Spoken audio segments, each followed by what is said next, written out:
Excelente día y sean bienvenidos al devocional Tiempo con Dios. El Señor os sea bendiciendo a cada uno de ustedes que nos escuchan y nos acompañan en estos segmentos del devocional. Y hoy, jueves 6 de junio, el estudio lleva por título Ante el dueño del corazón. Y estamos en Primera de Pedro 3, del 13 al 22. Así dice la palabra del Señor.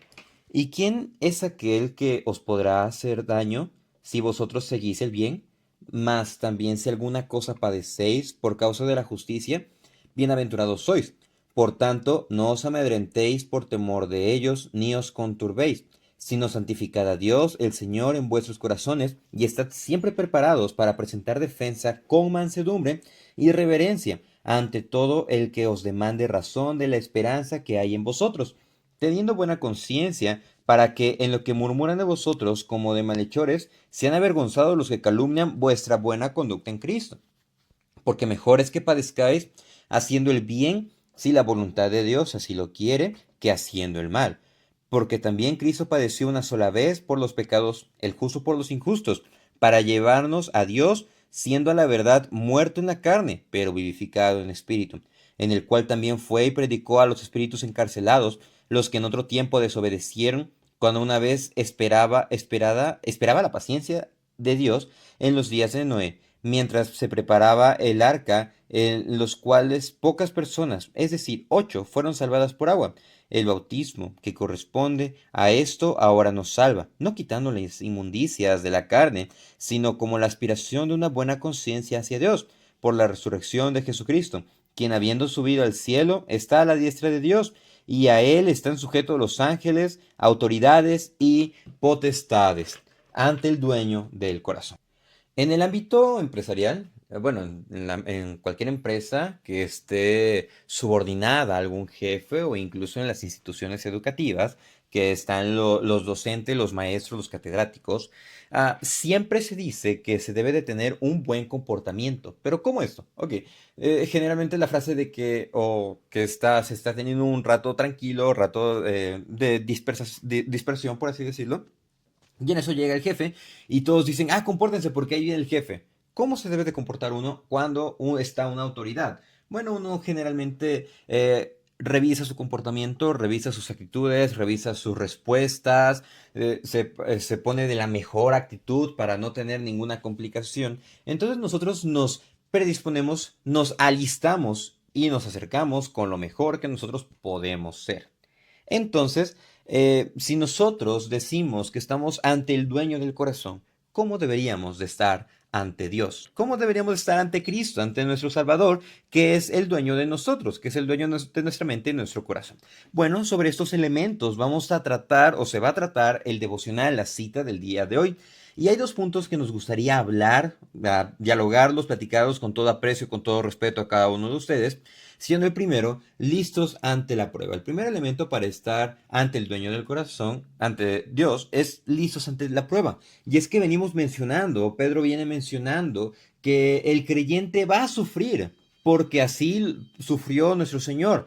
Bien dice que debemos de seguir las pisadas de nuestro Salvador. Entonces, en ese transitar, en esas pisadas, nosotros entendemos que Cristo padeció por nosotros. Cristo sufrió hasta la muerte de cruz, y nosotros vamos a padecer algo similar. No porque nos guste, sino porque el estándar que dejó nuestro Salvador es un estándar en el que se sufra.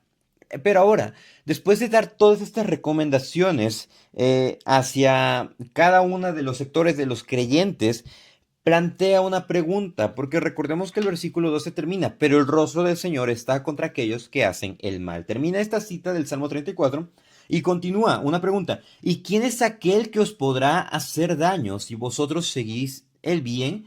Pregunta, ciertamente van a sufrir, pero ¿quién les va a hacer daño si ustedes tienen una buena conducta? ¿Quién les va a hacer daño si dan testimonio, dan un buen testimonio? Entonces esta pregunta es para reflexionar y continúa. Más bien, si alguna cosa padecen a causa de la justicia, a causa del sistema de justicia en el que ustedes se encuentren, de su país, de su estado, bueno, dice, deben de sentirse como atribulados, deben de sentirse ansiosos, desesperados, no, sino que deben de sentirse bienaventurados. Pero ¿por qué debemos de sentirnos bienaventurados? Bueno, es que esto está en concordancia con lo que el Señor Jesús enseñó en el Sermón del Monte, cuando dijo, bienaventurados los que padecen persecución por causa de la justicia, porque de ellos es el reino de los cielos. Bienaventurados sois cuando por mi causa os vituperen y os persiguen y digan toda clase de mal contra vosotros mintiendo.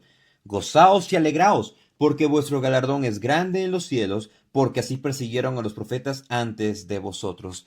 Amado hermano, amada hermana, si estás padeciendo por algún problema a causa de tu fe, a causa de nuestra fe, debemos de sentirnos alegres confiando en el Señor porque en Él está nuestra esperanza, en Él está nuestra respuesta, en Él está la fortaleza, en Él está nuestra recompensa. Pero bien nos dice, puesto los ojos en Jesús, quien es el autor y consumador de la fe, y por eso Él despreció toda vergüenza, Él sufrió para darnos a nosotros salvación. Es por eso que nosotros si sufrimos, si pasamos por algún problema, dice gozaos y alegraos. Dice que somos bienaventurados y a causa de ello, dice porque de ellos es el reino de los cielos. Entonces, nosotros tenemos una recompensa que es mejor, la cual es Cristo. Es por eso que dice, por tanto, no tengan miedo, no os amedrentéis por temor de ellos, ni os conturbéis, sino que da la siguiente acción.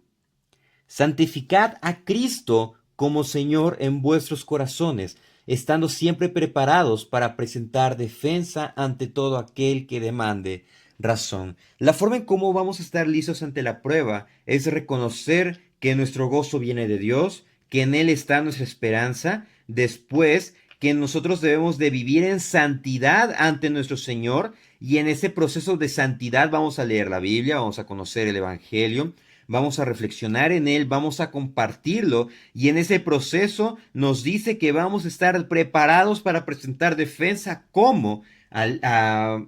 Alegando, no, sino con mansedumbre. Dice que esta defensa que vamos a presentar debe de ser con mansedumbre, debe de ser con respeto, y esto sustentado en la esperanza. Cristo es nuestra esperanza. Es por eso que nos insta a tener una buena conciencia, no persistir en nada pecaminoso para que el Espíritu Santo en nuestra conciencia no nos redarguya y no nos sintamos contrariados en nuestro actuar. Es por eso que dice, teniendo buena conciencia, para que en aquello que sois calumniados, ellos sean avergonzados los que difaman vuestra buena conducta en Cristo. ¿Por qué van a ser difamados? ¿Por qué van a ser contrariados ellos o avergonzados? Porque están difamando a alguien que está actuando de manera justa. Versículo 17. Y lo voy a leer desde la nueva versión de la Biblia de las Américas. Dice, pues es mejor padecer por hacer el bien, si así es la voluntad de Dios, que por hacer el mal.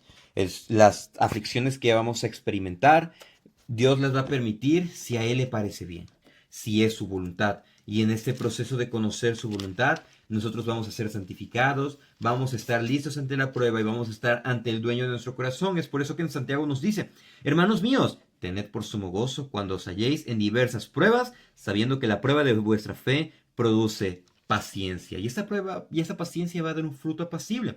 De manera que nosotros vamos a estar listos ante la prueba, confiando plenamente en Dios. Y en este proceso de santificación, en este proceso de presentar defensa con mansedumbre y respeto, y reconociendo y buscando la voluntad de Dios. Esto nos lleva a nuestro segundo punto, el cual es recordando la obra perfecta. Versículo 18 nos dice, porque también Cristo, o sea, ustedes van a padecer, pero recuerden que Cristo padeció una sola vez, y esto por los pecados, el justo por los injustos, recordando esta obra sustitutiva que hizo Cristo por nosotros. Entonces nos dice el justo por los injustos. ¿Para qué? Para acercarnos a Dios, llevarnos directamente a Dios, siendo a la verdad muerto en la carne, pero su espíritu estuvo vivificado, o sea, su cuerpo murió, pero su espíritu quedó vivo.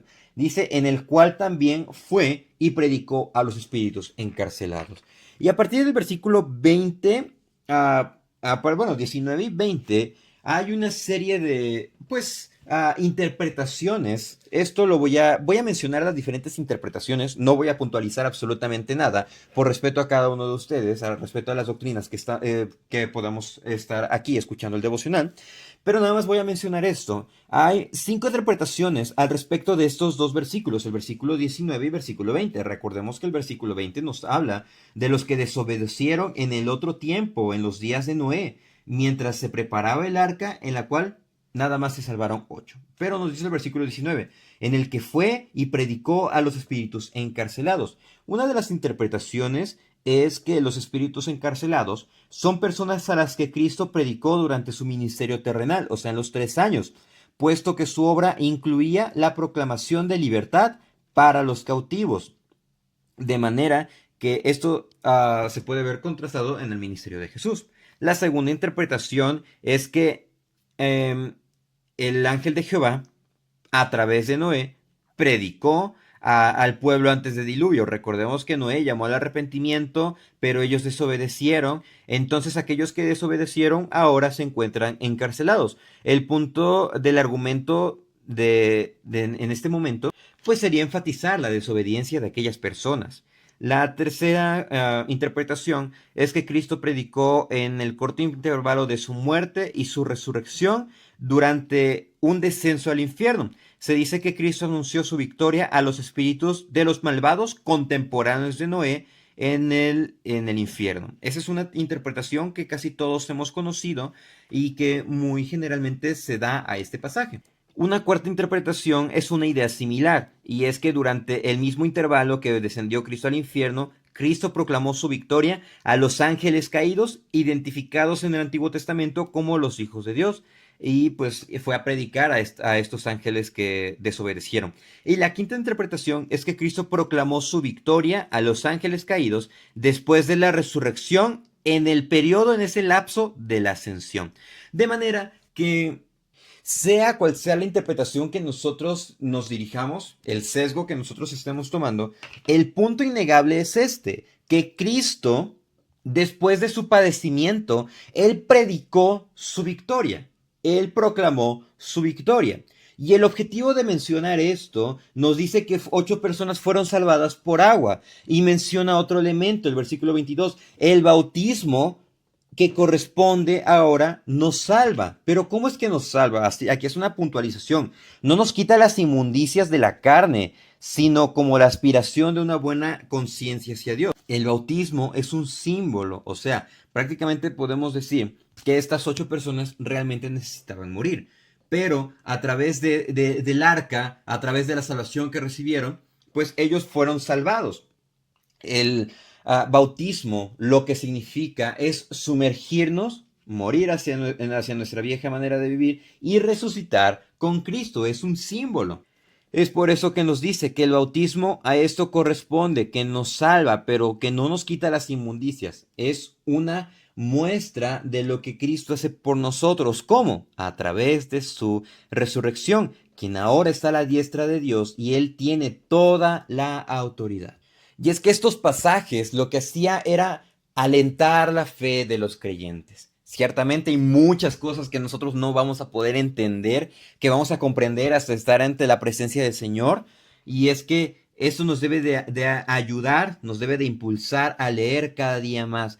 Pero es que cuando nosotros estemos listos ante la prueba, cuando estemos gozosos ante la prueba, cuando estemos firmes, ese gozo, esa firmeza que está en Cristo, nos debe de llevar a reconocer: Cristo padeció por nuestros pecados, Él nos abrió el camino perfecto. Ahora nosotros debemos de permanecer, cuidar nuestra salvación con temor y temblor y darle gloria porque estamos ante el dueño de nuestro corazón y Él es quien nos guarda, quien nos preserva, quien nos guía y quien nos ayuda.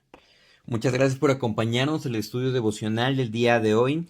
Agradezco mucho cada uno de sus comentarios, que sea el Señor bendiciendo a sus vidas, y mando saludos a nuestra hermana Yasmith Quintero, a nuestra hermana Mayra Guerra de Colombia, a nuestra hermana Marisol, a nuestra hermana Francisca Hoyos Castillo de Sahagún, Córdoba, Colombia, a nuestra hermana Nelis Anaya de Córdoba, Colombia, a nuestra hermana Lubia Solís, a nuestra hermana Silvia Camacho, a nuestra hermana Elia Ruth Camacho, a nuestro hermano Fernando, a nuestra hermana Simona de Rafael Delgado en el estado de Veracruz, a cada uno de los integrantes de su familia, a nuestro hermano David Cavazos, a la hermana Madaí, a nuestro hermano y pastor Julio César Estrada, y Muchas gracias a cada uno de ustedes. El Señor les bendiga. Si el Señor nos presta vida, mañana continuaremos nuestro estudio devocional. Saludos.